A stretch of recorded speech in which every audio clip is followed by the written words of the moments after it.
기도드리겠습니다. 사랑하리 아버지 하나님 감사합니다. 오늘도 거룩하고 복달을 허락하셔서 아버지 앞에 귀한 예배로 드리고 우리가 찬양하러 모시므로 아버지 앞에 마음껏 찬양해서 하니 우리의 모든 율동과 모든 솔직을 다 받은 줄로 믿습니다.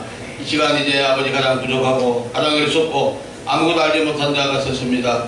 인간의 모든 모습은 십자가 뒤에 감춰지고 하나님의 성령만이 하나님의 권능만이 나타나게 도와주시옵소서. 이사하고 예수 그리스도의 이름나이다. 아멘. 우리 목사님이 장 목사님이 너무 기쁘다고 그러고 하나님은 더 기뻐하시는 거예요. 아멘. 우리 사모님이 교회 안 나오려고 뭐 헌금이 없다, 뭐 교회 가기 싫다. 하나님은 돈을 받으는 게 아니야. 하나님이 돈이 없어 헌금을 내라는 거 아니에요. 하나님이 세상 우주 만물의 주인이신데 그냥 교회 가기 싫다고 마귀가 그냥 막 오늘도 내가 새벽에 가기 싫대서 나도 뭐 졸려 죽겠는데 일어나서 마사지를 30분에 기계로 하면서 가기 싫은데 아이고 빨리 교회를 데리고 가야지. 실컷 해서 내가 안 돼서 좀 이따가 또 한 번도 못 간대. 그러니까 전도하기도 힘들고. 근데 하나님은 우리 교회 건물을 보시는 게 아니고 하나님은 사람의 숫자를 보시죠. 두세 사람 모인 것에 하나님 한 가지 됐잖아요. 나는 우리 교회가 너무나 아름답고 다 새거잖아. TV도 새고 다 새고 너무 이청이고 지금 지하교회에서 막 하고 2층에 높은 데 있는데 가니까 텔레비가 다 옛날 구역 어디서 쏘는지 그리고 고물만 갖고 있는데 이제 우리는 그런 게 없고 너무나 새거고 너무나 좋은데 우리가 정말 교회를 지키도 하고 정말 전도한다는 마음은 자기 마음먹게 달렸어요. 내가 그러면 전도한다고 해요. 하는데 이 핑계 저 핑계 대고 못했는데 우리가 7월달 8월달에는 정말 이 좋은 환경에서 우리가 예배를 드리는데 우리끼리 되긴 아깝잖아요. 그래서 우리가 한 사람들 전도하기를 여러분들이 친구도 좋고 부모 형제도 좋고 꼭 전도해서 우리가 7월 8월 달에 하나님의 차고 넘치게 되시기를 주의 이름으로 축원드립니다. 오늘 하나님의 말씀을 읽었죠. 그 하나 빠진 게 있습니다. 오늘 제목이 뭐냐면은 이제 목사님 사인하면 하나님의 축복을 받은 사람. 우리 한번 다시 따라 하나님의 축복을 받은 사람. 하나님의 축복을 받은 사람. 그게 이제 강구제 주변에는 빠졌어요. 하나님의 축복을 받은 사람인데 축복이 빠졌으니까 전했어요. 스위스의 신학자 칼 바르트에 일합니다. 하루는 그가 친구의 집을 방문하게 되었는데 그 친구는 매우 부유하고 잘 살았습니다.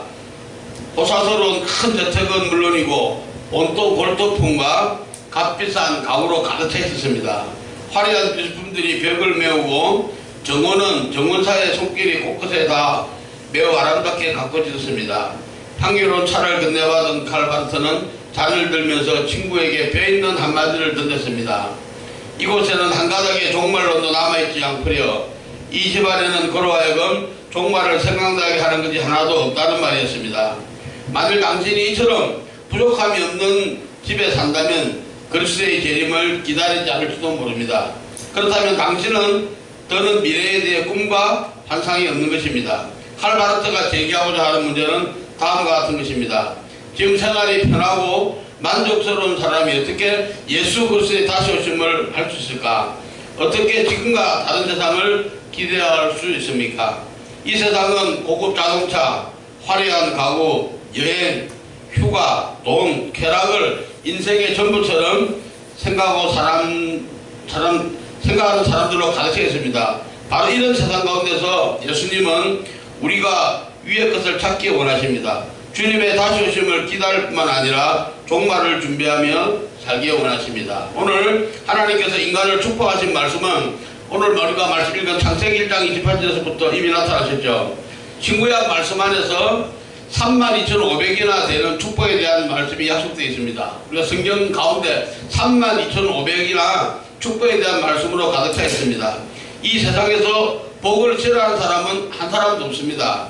그러나 많은 사람들이 복에 대한 참된 개념을 알지 못하고 엉뚱한 귀신들에게 피조물에게 무릎을 꿇습니다. 저도 옛날에 친구들하고 놀러 가니까 가평으로 놀러 갔는데 그날 밤새는데 어느 날 길을 잘못 들은데 가니까 세상에 그 바위 틈 안에 물을 떠놓고 이제 물을 뜨고 거기다 재를 해놓고 가는 흔적이 보이는데 깜짝 놀랐어. 그러니까 바위 사이에다가 물을 떠놓고 거기다 재를 한 거죠. 그런 모습이 막 있더라고요. 그래서 우리나라 사람들은 물을 떠놓고 바위에다가 절하는 것이 유행이 아니라 귀신들한테 다 그런 게 많아서 성경에서 말한 복에 대한 올바른 개념과 복을 주시는가에 대해서 축복을 받을 만한 사람이 누군가에 대해서 같이 말씀받고 은혜를 나누겠습니다. 첫째로 복이란 무엇입니까? 히브리 말로 복은 토브입니다. 토브는 선하고 아름답고 행복하다는 말입니다. 헬라 말로는 율로게요. 복이라는 것이 헬라 말로 율로게요. 행복, 번영, 은혜, 즐거운 뜻을 말하고 있습니다. 하나님께서 인간에게 베푸시는 축복의 내용은 무엇입니까? 하나님의 축복을 받은 사람은 인간의 받는 축복 중에 가장 큰 축복은 영적인 축복입니다. 영적 축복이란 구원 플러스 영생입니다. 요한 3서 1장 1절에 보니까 우리가 잘 아는 말씀이죠. 사랑하는 자여 내 영혼이 잘된 같이 내가 범사가 잘되고 강건하기를 내가 간구하노라. 우리가 즐기는 말씀이잖아요. 이 말씀에서 가장 먼저 간구한 말씀이 바로 영혼이 잘되는 축복입니다. 인생이 하나님께 받은 가장 큰 축복은 바로 구원의 축복입니다. 그리고 인류를 향하신 하나님의 모든 계획도 인류를 구원하기 위한 하나님의 섭리를 찾아볼 수 있습니다. 하나님의 축복을 받은 사람은 인생이 하나님께 받은 축복은 건강과福기, 지위와 건세, 번성함과 형통함입니다. 하나님의 축복을 받은 사람은 누구입니까? 첫째로 여호와를 경외하며 그 도에 행하는 자가 복을 받게 되는 것입니다. 시편 128편 1절에 보니까 여호와를 경외하며 그 도에 행하는 자마다 복이 있도다 말씀했습니다. 내가 내 손으로 수고한 대로 먹을 것에 않습니다. 인간은 하나님의 지으심을 받은 피조물로서 하나님을 섬기는 것을 마땅한 도리입니다. 이와 같이 하나님은 하나님을 섬기는 자에게 모든 축복을 약속하셨습니다. 시편 112편 1절에 보니까 여호와를 경외하며 그 계명을 크게 즐거워하는 자가 복이 있도다 했습니다. 그 후손이 땅에서 강성함이며 정직자의 부대가 복이 있고 부요와 재물이 그 집에 있다고 말했습니다. 오늘 읽은 말씀 하나님께 축복을 받을 사람은 두 번째로 하나님을 가까이 하는 자가 복을 받습니다.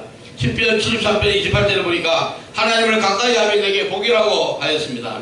여기 가까이 한다는 말은 히브리 말로 케렛, 받쳐지고 축복된 상태를 말합니다.